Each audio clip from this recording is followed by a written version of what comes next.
Kiranya Tuhan memberkati kita semua dalam sukacita dan damai sejahtera. Amin. Bapak, Ibu, dan saudara sekalian, salam sejahtera bagi kita semua. Firman Tuhan yang menjadi renungan bagi kita, Hosea pasal 1, ayat 2 sampai dengan ayat yang ke-9, demikian firman Tuhan. Ketika Tuhan mulai berbicara dengan perantaraan Hosea, berfirmanlah ia kepada Hosea, "Pergilah, kau inilah seorang perempuan sundal, dan peranakkanlah anak-anak sundal, karena negeri ini bersundal hebat dengan membelakangi Tuhan." Maka pergilah ia dan mengawini Gomer binti Diblaim, lalu mengandunglah perempuan itu dan melahirkan baginya seorang anak laki-laki. Kemudian berfirmanlah Tuhan kepada Hosea, "Berilah nama Israel kepada anak itu, sebab sedikit waktu lagi, maka aku akan menghukum keluarga Yehu karena hutang darah Israel, dan aku akan mengakhiri pemerintahan kaum Israel. Maka pada waktu itu, aku akan mematahkan busur panah Israel di lembah Israel." Lalu perempuan itu mengandung lagi dan melahirkan seorang anak perempuan. Berfirmanlah Tuhan kepada Hosea, "Berilah nama Lo-ruhama kepada anak itu, sebab aku tidak akan menyayangi lagi kaum Israel dan sama sekali tidak akan mengampuni mereka. Tetapi aku akan menyayangi kaum Yehuda dan menyelamatkan mereka demi Tuhan Allah mereka. Aku akan menyelamatkan mereka bukan dengan panah atau pedang, dengan alat perang atau dengan kuda dan orang-orang berkuda." Sesudah menyapi Lo-ruhama, mengandunglah perempuan itu lagi dan melahirkan seorang anak laki-laki. Lalu berfirmanlah ia, "Berilah nama Lo-ami kepada anak itu, sebab kamu ini bukanlah umatku, dan aku ini bukanlah Allahmu." Demikian firman Tuhan. Bapak, Ibu, dan saudara sekalian, mencintai dan menikahi seorang perempuan baik-baik adalah hal yang biasa dan wajar. Tetapi mencintai dan menikahi seorang perempuan tidak baik-baik, seorang perempuan sundal, itu adalah hal yang tidak biasa. Ini adalah kondisi percintaan yang luar biasa. Dan itu adalah cinta yang sesungguhnya. Ada penerimaan secara utuh tanpa menilai dan menghakimi. Mengasihi orang yang mengasihi kita, itu adalah hal yang biasa. Tetapi mengasihi orang yang menyakiti hati kita, itu adalah hal yang tidak biasa. Dan Tuhan membawa kasih yang baru untuk kita. Kasih yang utuh, yang murni, yang tulus tanpa batas, tanpa syarat, tetap tidak berubah-ubah, sebab Tuhanlah kasih itu.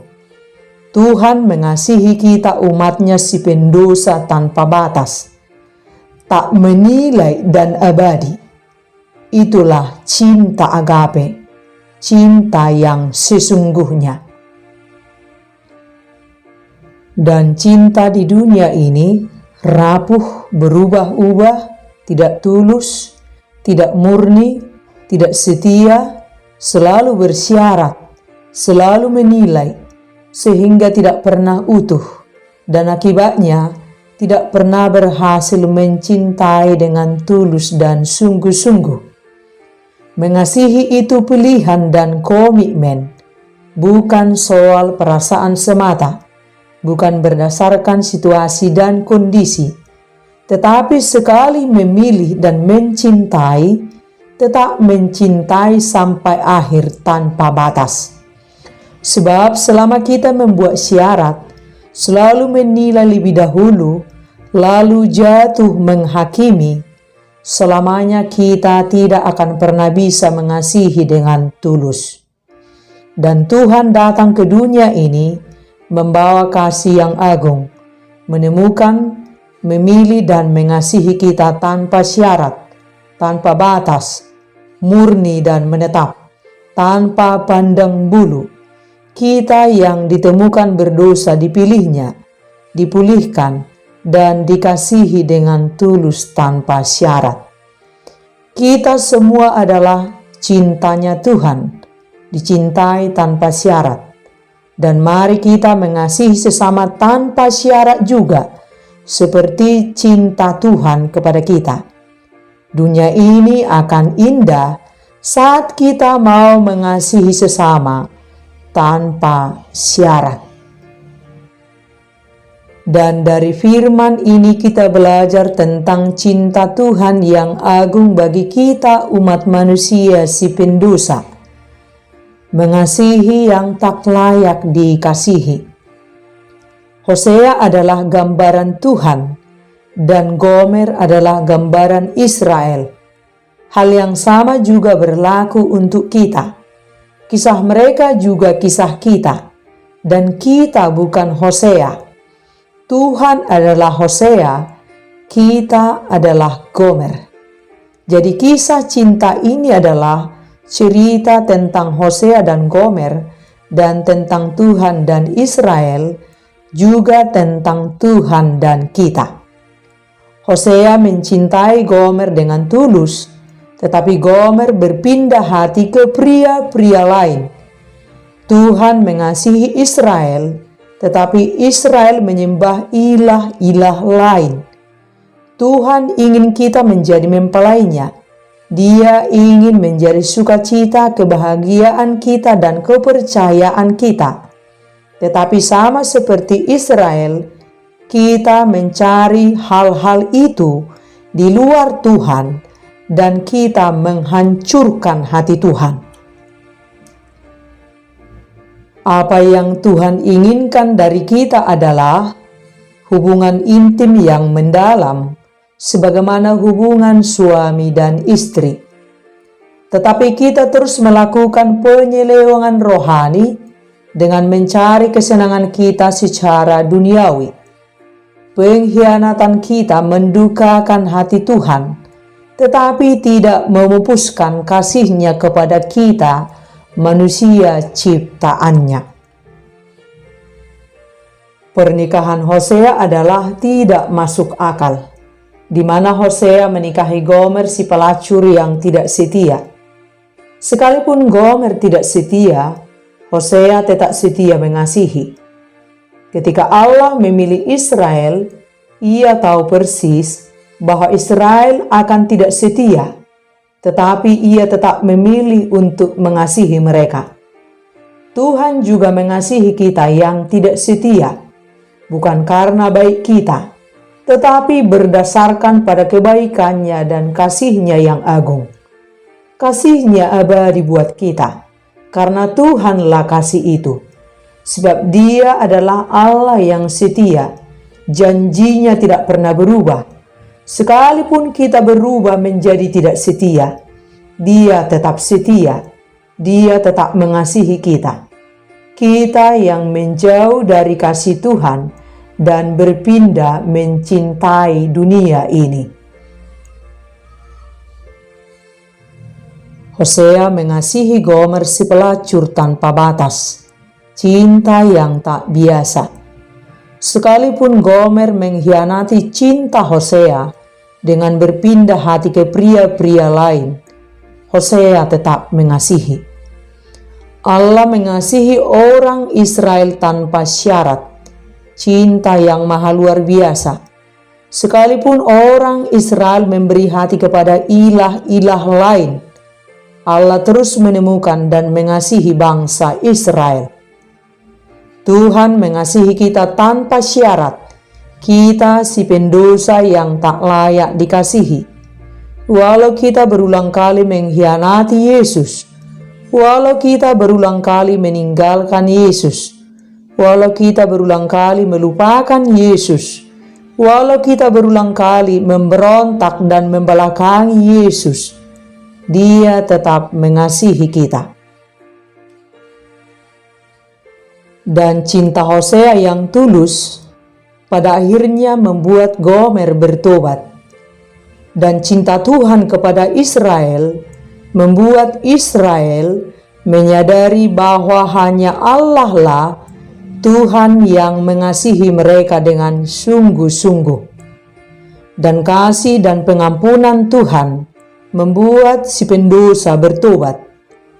Tuhan membenci dosa, tetapi Dia tidak dapat menahan kasih-Nya kepada kita umat-Nya. Sebab tujuan kedatangan Tuhan ke dunia ini mencari dan menemukan yang hilang untuk hidup kembali dalam kasih Tuhan. Mengapa Tuhan mengasihi kita si pendosa? Karena kita adalah milik Tuhan. Karena Tuhan tahu bahwa hidup kita akan hancur dan binasa tanpa kasih Tuhan. Karena Tuhan tahu bahwa kita tidak bisa berbuat apa-apa dan tidak menjadi apa-apa tanpa kasih Tuhan. Kita butuh Tuhan, si debu yang tak berdaya, yang berupaya dengan dayanya yang lemah, mencintai dunia ini sehingga kehilangan cinta yang sesungguhnya. Maksud hati kita untuk meraih dunia dengan segala kemeloinya, tetapi kita menjadi kehilangan segalanya. Kita menjadi jauh dari cinta Tuhan. Tuhan sangat paham kepada kita si pendosa ini, sebab kita adalah karya buatan tangan Tuhan. Itu sebabnya Tuhan setia senantiasa mencari dan menemukan kita, sekalipun kita melacurkan diri kepada dunia ini. Sekalipun kita sering mendukakan hati Tuhan dengan ketidaktaatan kita, kasih Tuhan tidak pernah berubah kepada kita. Walau terkadang Tuhan menegur kita dengan agak keras sebagai tanda kasih-Nya kepada kita, tujuan Tuhan tidak lain tidak bukan supaya kita kembali kepada kasih Tuhan, supaya hidup kita tidak hancur, supaya hidup kita tidak binasa, tetapi supaya kita hidup dalam kasih Tuhan, dalam sukacita. Aku, kamu, kita semua adalah milik Tuhan. Tetapi aku, kamu, kita melarikan diri dan bersekutu dengan dosa. Namun Tuhan mengejar aku, mengejar kamu, dan mengejar kita untuk kembali.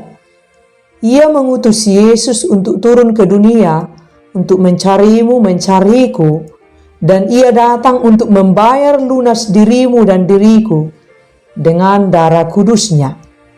Dan Yesus sudah datang, keselamatan sudah datang. Dia menemukanmu, menemukanku, dan menemukan diri kita semua.